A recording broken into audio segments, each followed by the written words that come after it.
All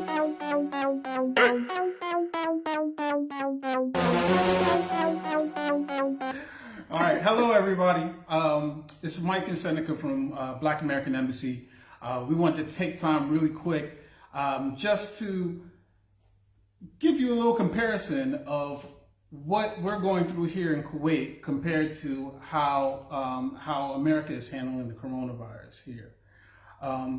We've been on lockdown for what? About a month now.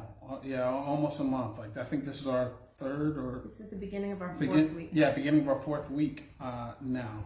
And I know some of you aren't locked down at all, but most of the country is. But it's a little bit different here than it is in America. So we got our first cases at the end of February.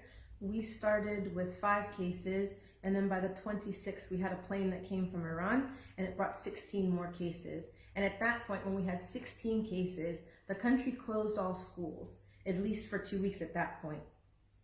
So after they closed schools, they saw that the cases were increasing, and so by the 12th, we had 70 cases or so, and they shut down the airport, and they shut down all office buildings. And that was just 70 cases, they did that. So once we went off to working from home, we had a couple of days where they still had the malls and the restaurants open. And they saw that people weren't adhering to social distancing. So they closed the malls on the 16th of March. In the meantime, on the 15th of March, by then they had built a facility to do testing and began testing 5,000 people a day. And they were the first in the world to use the 15-minute coronavirus test. Kuwait also used drones to get the message out to the public, and it also kept the officers safe. They put a speaker on the drone and flew over people, letting them know to go home, and also that the buildings and restaurants and offices will be closed. Yeah, also they closed all of the mosques, so there's no religious services happening in Kuwait, and that's been closed since the 12th of March. And then when they saw that people still weren't adhering to social distancing, they were out, they were in the parks, they were, just doing whatever they wanted to do, they put in a curfew. And so now we have a curfew, and the penalty for breaking the curfew is $30,000 and 3 years in jail. Our curfew is from 5 p.m. to 4 a.m. and it's just today gone to 5 p.m. to 6 a.m. Yeah. So the curfew is getting longer now. Yeah. And I know there's a lot of people in America right now that are still going out. I have a friend today I saw, and she went to a baby shower.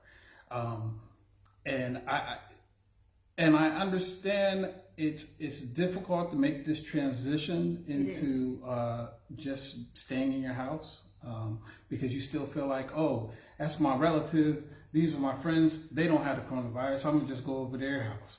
But there's no way for you to know that.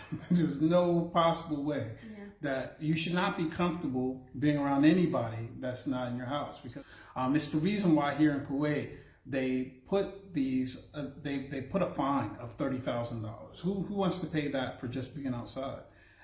They also locked up a lot of people. Like the first day that we had our curfew and people violated the curfew, it was over 100 people got arrested and went to jail for 3 years. Over 200 people so far have been arrested and are in jail for 3 years just for going outside. Now you might think this is a little extreme, but our numbers prove that this works.